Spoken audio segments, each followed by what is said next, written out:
perasaan saya adalah nggak nyangka ya, asik banget ya. Nggak nyangkanya adalah pertama di situ adalah momen pertama kali kami bertemu secara langsung gitu. Karena sebelumnya pertemuan itu ya hanya dari grup WhatsApp, Facebook. Contohnya saya ketemu langsung sama Mas Hasmi, Mas Apri dari Karawang, dan Sankra dari Mojokerto yang waktu itu jadi tuan rumah untuk kumpul-kumpul acara kami. Dan yang kedua adalah, nah, kami dipertemukan oleh Bahno karena suka dengan sejarah, dengan budaya, dan produk Bahno juga. Dan kami juga berasal dari background yang beda-beda. Contohnya aja, saya, Mas Hasmi, Mas Dwiki dari background karyawan atau budak korporat. Dan Mas Apri juga mandiri dari wirausahanya. Dan Sankra seorang dokter loh ternyata itu Sankra.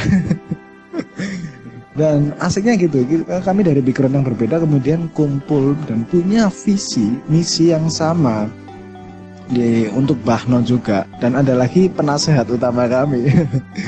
Penasehat utamanya Siva ya. Siva ini asik banget orangnya. Dia juga dari background media, jadi desain dan videografi kayak gitu. Dan di situ kami dari background yang beda-beda ini bisa mempunyai visi untuk ngebikin visi untuk Bahno ini yang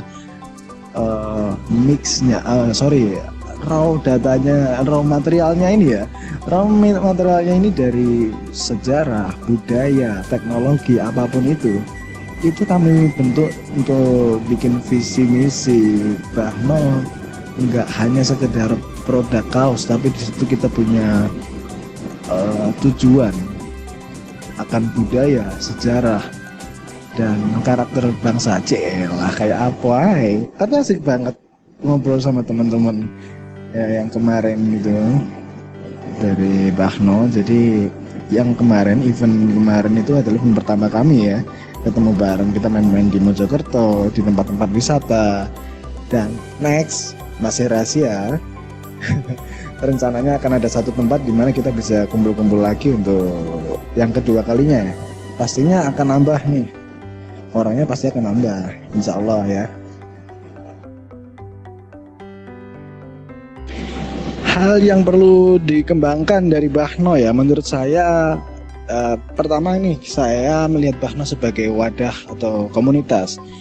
Kedepan Bahno harus dan akan memperlebar sayap-sayap keanggotaan lah ya, kayak apa namanya, kita merangkul siapapun deh yang mau ikut gabung, mau diskusi, mau urun rembuk terkait desain untuk Bahno, itu kita terbuka banget. Dan pastinya karena kita kan sekarang anggotanya ya mayoritas ada di Jawa Timur, kemudian Jawa Barat ada Mas Apri. Saya punya gambaran nanti Bahno punya channel di Bali, di Kalimantan, di Sumatera, Sulawesi, Maluku, bahkan Papua. Nah itu adalah mungkin angan-angan saya ya ke depan, Bahno itu melebar seluruh Nusantara gitu sih. Kemudian hal yang perlu dikembangkan dari Bahno dari sisi produk. Nah di sini saya membagi dua lagi, produk dari sisi tangible dan intangible. Yang pertama intangible dulu nih. Kalau intangible ini menurut saya ya dari segi filosofis lah.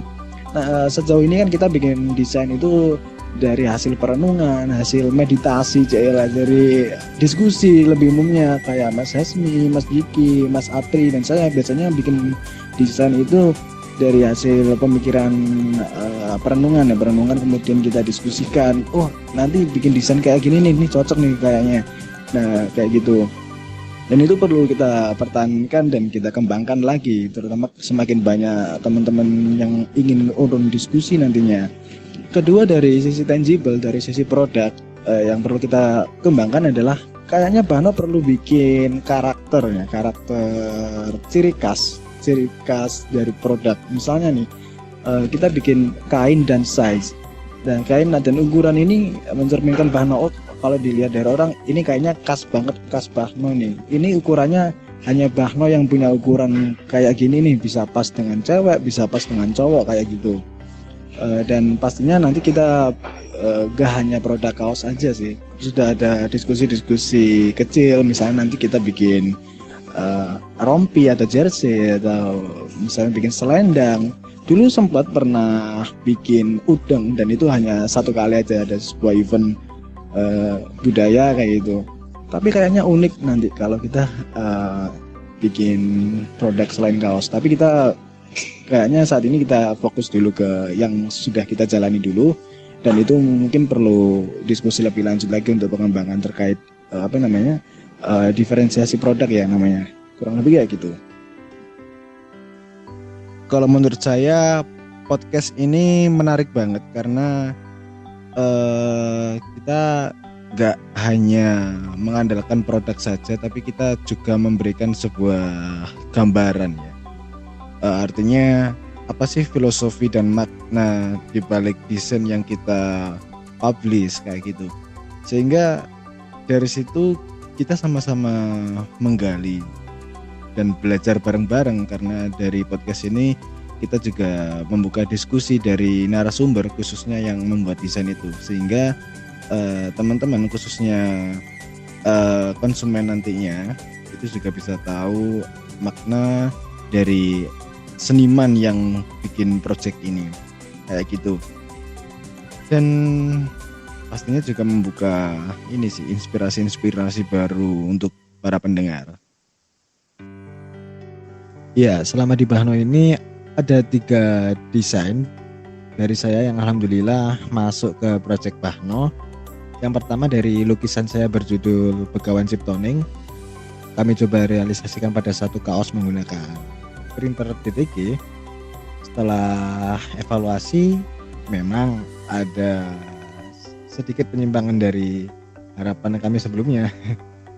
Tapi ke depan akan ada perbaikan terkait konsep gimana memasukkan gambar dari lukisan untuk dicetak ke kaos menggunakan printer DTG. Yang kedua, alhamdulillah dipercaya teman-teman komunitas Gerbang untuk membuat ilustrasi Mandoro.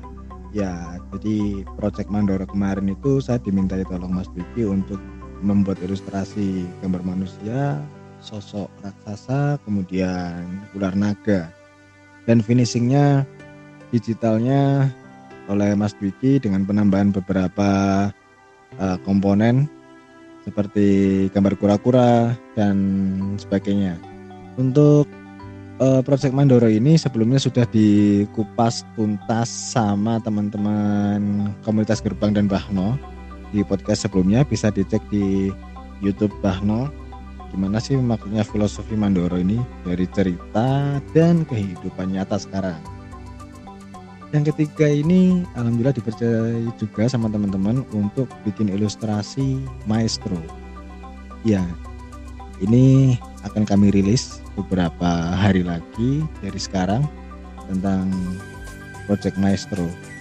Ini unik, ini menurut saya unik banget karena ya itu nanti akan ada pembahasan khusus tentang kita bedah Maestro bareng-bareng nanti. Ada ya sosok pendekar bawa beberapa senjata yang unik dan ya nggak banyak-banyak lah. Maestro bisa ditunggu untuk pre-ordernya nanti dan podcast pembedahannya. Matur nuwun. Kalau menurut saya semuanya berkesan, tapi yang paling berkesan Maestro. Kenapa Maestro? Karena sebelumnya, jadi ceritanya saya tuh nggak tahu maksud dari teman-teman dapat ilham dan wahyu, kemudian memandatkan ke saya untuk gambar Maestro. Maksudnya teman-teman ini apa? Kalau mungkin versinya teman-teman beda ya, merepresentasikan si Maestro ini.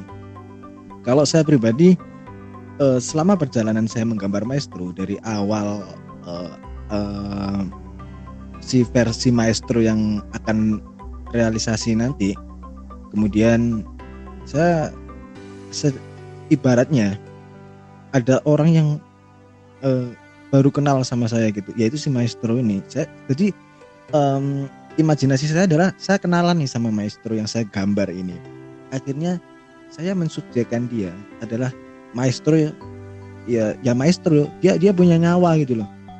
Kalau imajinasi saya itu, ya saya jadi ibaratnya saya kenalan sama maestro, kemudian hari berikutnya saya gambar maestro lagi, gambar dia lagi baca surat, lagi ngirim surat sama burung Garuda, kemudian dia lagi enjoy ngopi kayak gitu. Dan saya melihat maestro ini adalah seorang teman, dia hadir dari masa lalu, dia datang di masa kini dengan beberapa kemampuan keahliannya itu yang digambarkan dengan 8 tangan di desain pertama yang saya gambar, untuk membawakan perubahan atau memberikan ya bisa perubahan, atau bisa diartikan dengan 8 tangan yang membawa beberapa equipment itu, dia ini tokoh yang siap menghadapi tantangan ke depan gitu loh. Dengan masa lalu, dia hadir dari masa lalu, hadir di masa kini, kemudian dia dengan itu kemampuannya siap menghadapi tantangan masa depan. Jadi artinya adalah, kalau bagi saya, tokoh maestro ini kita belajar dari masa lalu, dari sejarah, kita ambil peran di masa kini untuk menghadapi tantangan di masa depan. Seperti itu kalau menurut saya. Nah, apa sih yang bekal yang untuk digambarkan dalam maestro itu? Si tokoh ini membawa beberapa equipment, ya ada pacul, ada kujang. Itu sebenarnya saya melihatnya adalah sebuah sanepan, kalau istilah Jawa menggambarkan sanepan atau mungkin semiotika, pesan yang tersirat yang kali seperti itu. Sehingga dengan maestro ini tokoh ya mungkin bisa dikatakan tokoh pemuda lah ya, itu mengajak kita ayo siap untuk menghadapi tantangan perubahan zaman ke depan gitu. Dan maestro ini potensial banget untuk dikembangkan dikembangkan dengan cerita atau mungkin kajian-kajian diskusi kayak gitu. Ya asik. Saya tertarik dan misterius banget teman baru ini, maestro.